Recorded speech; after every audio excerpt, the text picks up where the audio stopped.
Porbandar chamber of commerce દ્વારા સત્કાર સમારોહ અને સંગીત સંધ્યાનું આયોજન થયું હતું, જેમાં કાયદો વ્યવસ્થા જાળવવામાં ઉત્તમ કામગીરી બદલ એસપીનું વિશેષ બહુમાન કરાયું હતું.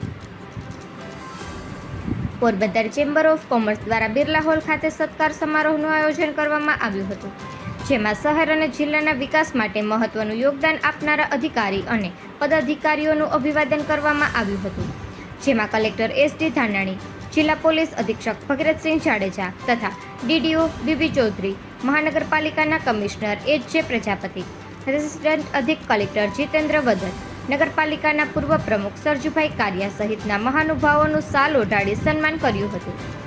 ચેમ્બર પ્રમુખ જિજ્ઞેશ કારિયાએ એવું જણાવ્યું હતું કે છેલ્લા ઘણા સમયથી વેપારીઓની નિયમ મુજબની બાંધકામ કરવું હોય તો પણ મંજૂરી મળતી ન હોવાની ફરિયાદો હતી તે દૂર થઈ ગઈ છે. જે કોઈ પણ વેપારી ભાઈઓને બાંધકામ માટેની નિયમ મુજબની પરમિશન હશે તેને ફટાફટ પરવાનગી આપવામાં આવશે તેવું જાહેર થયું છે, જે બદલ વેપારીઓ વતી તંત્રનો આભાર માન્યો હતો. કાયદો અને વ્યવસ્થા જાળવી પોલીસ અધિક્ષક ભગીરથસિંહ જાડેજાએ શહેરમાં પોતાની આગવી ઓળખ ઊભી કરી છે અને ગુંડાગીરીને બાનમાં રાખી આવારા તત્વો હોય કે લુખ્ખા લોકો કોઈપણ વ્યક્તિ સામે કડક હાથે પગલાં લેવામાં આવ્યા છે, જે બદલ તેઓને પણ અભિનંદન આપી વિશેષ સન્માન કર્યું હતું. ત્યારે તમામ વેપારીઓએ પોતાની સીટ ઉપર ઊભા થઈ પોલીસ અધિક્ષકનું અભિવાદન કર્યું હતું.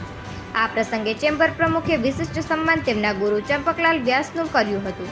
તેમણે પોતાના માધ્યમિક શાળાના દિવસો યાદ કરીને જણાવ્યું હતું કે પોતે જ્યારે નવયુગ વિદ્યાલયમાં અભ્યાસ કરતા હતા ત્યારે તેમના ગુરુ ચંપકલાલ વ્યાસ પાસેથી ઘણું બધું શીખવા મળ્યું હતું અને એ ગ્રહણ કરીને જ હું સતત પ્રગતિશીલ રહ્યો છું અને સમાજ માટે કંઈક ને કંઈક કરી છૂટવાની ભાવના પણ એમના દ્વારા જ થયેલા સંસ્કારોનું સિંચનને કારણે વધુ પ્રબળ બની છે તેમ જણાવી ચેમ્બર પ્રમુખ દ્વારા તેમના ગુરુનું સન્માન કરીને વિશિષ્ટ ભાવવંદના કરવામાં આવી હતી. સમારોહમાં અતિથિ વિશેષ સન્માન સિવાય કોઈ પણ મહાનુભાવોના પ્રવચન રાખ્યા ન હતા. તેના બદલે સુરેલી સંગીત સંધ્યાનું આયોજન કર્યું હતું, જેને સાંભળીને સૌને મોજ પડી ગઈ હતી અને વેપારીઓ ઉપરાંત મહાનુભાવોએ પણ આ પ્રકારના નવતર નિર્ણયને આવકાર્યો હતો. Nipul Popat, Porbandar Times. Jayeshbhai Kariya, Porbandar chamber of કોમર્સના પ્રમુખ તરીકે જણાવું છું કે આજરોજ બિરલા હોલ ખાતે અમે લોકોએ એક સત્કાર સમારંભ રાખ્યો હતો અને સંગીત સંધ્યા રાખી હતી. સત્કાર સમારંભમાં પોરબંદરના જે વિકાસને કાર્યને જે દોડી રહ્યા છે કે જે પોરબંદરનું હિત ઈચ્છી રહ્યા છે, મહાનુભાવો જે અધિકારી જે સરકારશ્રીમાંથી નિયમિત કરેલા પદાધિકારી છે લોકોને અમે આમંત્રિત કર્યા હતા અને અમે એનો સત્કાર સમારંભ કર્યો અને શાલ ઓઢાડીનું સન્માન કર્યું. અને ત્યારબાદ પોરબંદરની જે દુવિધા હતી એ બાબતે અમે ચર્ચા કરી હતી સાહેબ જોડે કે ભાઈ પોરબંદરમાં છેલ્લા ઘણા સમયથી મહાનગરપાલિકા બની ત્યારબાદ કોઈને પરમિશન આપવામાં આવતી નથી જેની લીગલી છે ને, તો આ બાબતે સાહેબ દ્વારા એવું કીધું કે જેની નિયમ પ્રમાણે છે એને પરમિશન આપવામાં જ આવે છે. પોરબંદરના વેપારી છે શ્યામભાઈ નાંડા, એને અગાઉ 15 દિવસ પહેલાં મંજૂરી અપાઈ જ ગઈ છે. આવતા દિવસોમાં જેની પેન્ડિંગ હશે નું જે કંઈ પણ સત્ય નિરાકરણ થતું હશે એનું કરીને અમે પરમિશન આપવાના જ છીએ. એટલે આ બાબતની દુવિધા ન રાખવી.